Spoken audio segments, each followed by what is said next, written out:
Successful, कामयाबी का मेयार क्या है? सक्सेसफुल बंदा कौन है? सक्सेसफुल पर्सन कौन है? हर एक का अलग अलग मेयार है।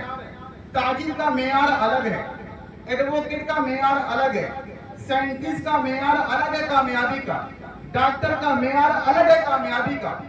यानी कि दुनिया के हर डिपार्टमेंट का जायजा लिया जाए और उस डिपार्टमेंट में अगर आदमी कामयाब होना चाहेगा तो उसके मुताबिक मुताला करता है, उसके मुताबिक स्टडी करता है, उसके मुताबिक लोगों के साथ उठना बैठना करता है, ताकि मैं अपनी जिंदगी उसके मुताबिक संवारने में, बनाने में कामयाब हो जाऊं।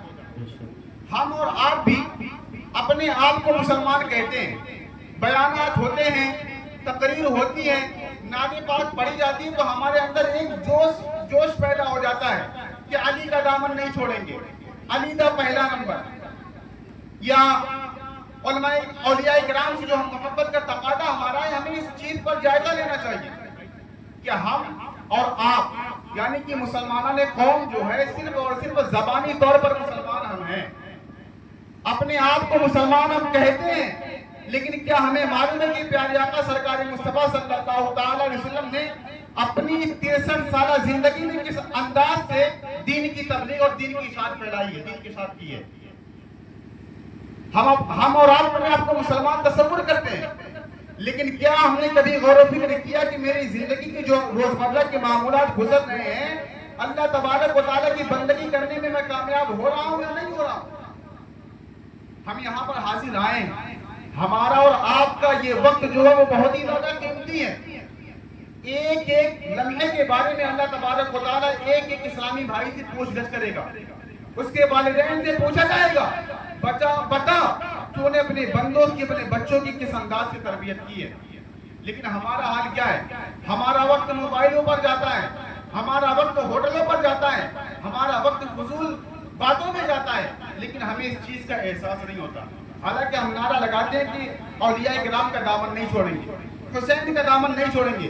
भाई हुसैन का दामन तुमने पकड़ा कब है? हुसैन का दामन हमने पकड़ा कब है? औलिया इकराम से मोहब्बत का तकादा क्या नज़र नियाज है? औलिया इकराम से मोहब्बत का तकादा क्या फातिहा और दुरूद है?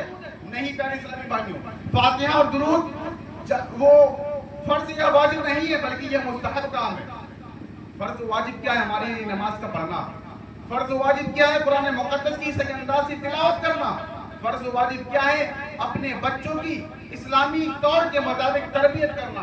फर्ज वाजिब क्या है? कि अपने वक्त का सही अंदाज से इस्तेमाल करना।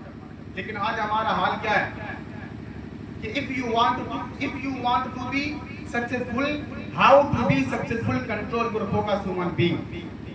कि जिस तरीके से एक निशाना लगाने वाला जब निशाना लगाता है तो अपनी एक आंखों को बंद कर लेता है, हालांकि उसकी दोनों आंखों से अच्छा दिखता है, लेकिन एक आंख बंद करने की वजह यह है कि उसका निशाना सही तौर पे लग जाए और वो अपने शिकार को शिकार करने में कामयाब हो जाए।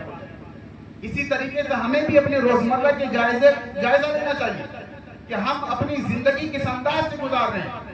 आप देखें कि अल्लाह के महबूब बंदों की बारगाह में एक नौजवान आया और कहता है कि ए इब्राहिम बिन अदम रहमतुल्लाहि तआला अलैह, मैं गुनाहों से बचना चाहता हूँ, मैं गुनाहों से दूर होना चाहता हूँ, लेकिन क्या करूँ, गुनाह कर बैठता हूँ, शैतान के मकरो फरेब में आ जाता हूँ। हम और आप भी गुनाहों से बचना चाहते होंगे, फजूल कामों से बचने की कोशिश करना चाहते होंगे, लेकिन हम और आप भी गुनाहों में आ जाते हैं, फजूल कामों में लग जाते हैं। अल्लाह तबारक व तआला के नेक बंदे बनना चाहते हैं, लेकिन हम नहीं बन पाते। आप देखें कि वो बुजुर्गानी दीन उस नौजवान से क्या इरशाद फरमाते हैं। आप कहते हैं अच्छा ठीक है, अगर गुनाह करना चाहते हो और गुनाह करने का इरादा है तो एक काम करो कि अल्लाह तबारक व तआला का रिज़्क़ खाना छोड़ दो। क्या कहते हैं पहली नसीहत कि अल्लाह तबारक व तआला का रिज़्क़ खाना छोड़ दो।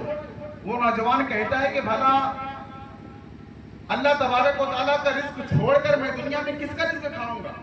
दुनिया में जो कुछ भी है वो अल्लाह तबारक व तआला का रिज़्क़ ही है, उसका रिज़्क़ छोड़कर भला